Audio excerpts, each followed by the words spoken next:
Assalamualaikum warahmatullahi wabarakatuh.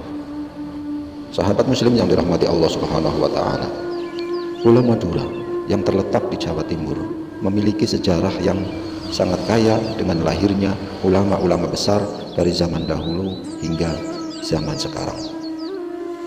Salah satunya ulama terkenal dari pulau tersebut adalah Kiai Haji Muhammad Khalil bin Kiai Haji Abdul Latif yang nasabnya tersambung hingga ke Syarif Hidayatullah atau Sunan Gunung Jati.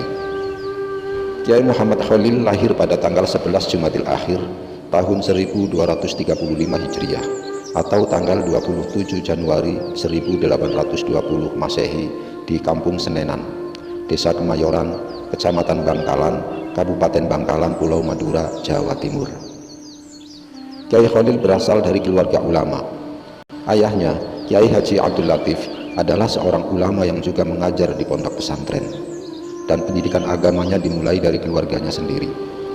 Saat remaja, beliau dikirim ke berbagai pondok pesantren untuk mendalami ilmu agama. Beliau belajar kepada para ulama besar seperti Kiai Muhammad Nur di pondok pesantren Langitan dan Kiai Nur Hasan di pondok pesantren Sidowiri dan berbagai pesantren lainnya. Selama belajar di pesantren, Kiai Khalil dikenal sebagai sosok yang cerdas dan tekun. Beliau berhasil menjadi hafiz Al-Quran 30 juz dan menguasai berbagai ilmu agama seperti ilmu bahasa Arab, nahwu, sorof, tafsir, hadis, dan fikih. Kiai Muhammad Khalil juga menghafal berbagai matan termasuk matan Alfiyah Ibnu Malik. Beliau juga memiliki kemampuan dalam qiraah 7 atau yang kita kenal dengan qiraah sab'ah, 7 cara membaca Al-Quran. Dalam perjalanan pencarian ilmu di berbagai pesantren, Kiai Khalil senantiasa menjalani hidup yang sangat prihatin, jauh dari kata mewah dan sempurna. Hal ini bukan dikarenakan ketidakmampuan beliau dalam hal ekonomi, melainkan untuk menunjukkan bahwasanya ia memiliki prinsip yang kuat dalam menjalani sebuah kehidupan. Ia sering menjadi pelayan bagi kiainya, mencuci baju, mengisi bak kamar mandi, mencuci piring, serta pekerjaan lainnya. Beliau juga sering menjadi juru masak bagi teman-temannya, sehingga ia mendapatkan makanan secara cuma-cuma. Hidup prihatin inilah yang menjadikan ia kuat dalam menuntut ilmu dan menghadapi kehidupan.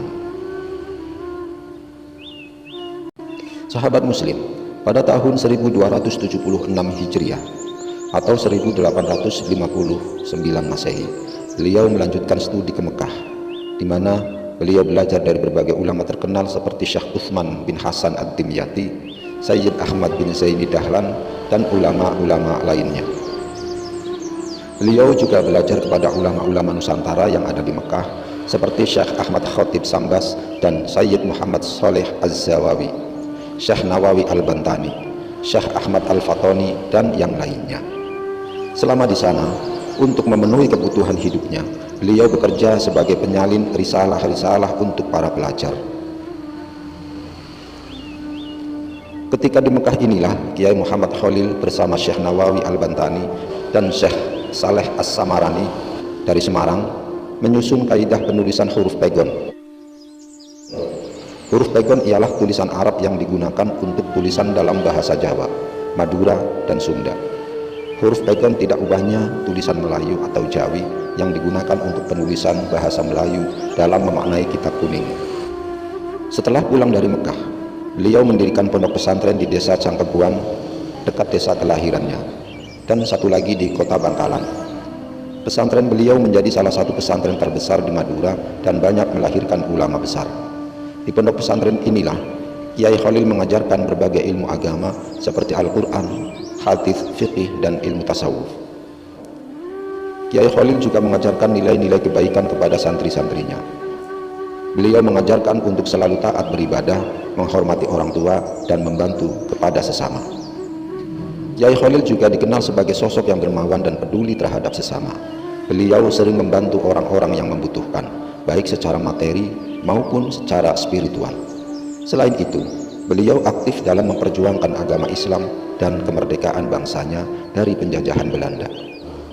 Namun, karena kondisi beliau yang telah berusia lanjut, ketika pulang dari Mekah, tentunya Kiai Muhammad Khalil tidak melibatkan diri dalam perjuangan secara fisik atau berjuang mengangkat senjata. Tetapi beliau berjuang melalui jalan pendidikan, dengan mendidik santri-santrinya untuk terus memperjuangkan kemerdekaan bangsanya. Kiai Muhammad Khalil memiliki banyak murid yang menjadi ulama terkenal.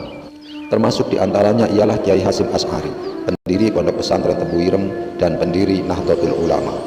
Kiai Haji Abdul Wahab Hasbullah, pendiri Pondok Pesantren Tambak Beras. Kiai Haji Bisri Samsuri, pendiri Pondok Pesantren Denanyar. Kiai Haji Maksum, pendiri Pondok Pesantren Lasem Rembang, adalah ayahanda Kiai Haji Ali Maksum. Kiai Haji Bisri Mustafa, pendiri Pondok Pesantren Rembang. Kiai Haji As'ad Syamsul Arifin, pengasuh Pondok Pesantren Asem Bagus Situbondo, dan ulama-ulama besar lainnya.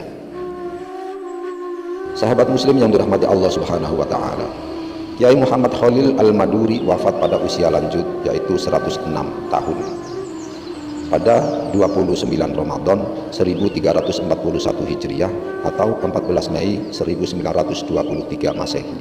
Beliau meninggalkan banyak jasa bagi umat Islam, terutama di Madura dan di Indonesia.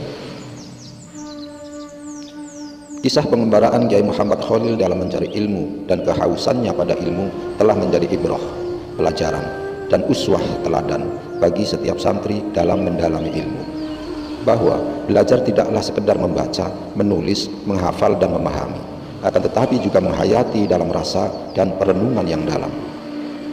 Belajar juga harus diiringi dengan keikhlasan dan cinta kepada ilmu.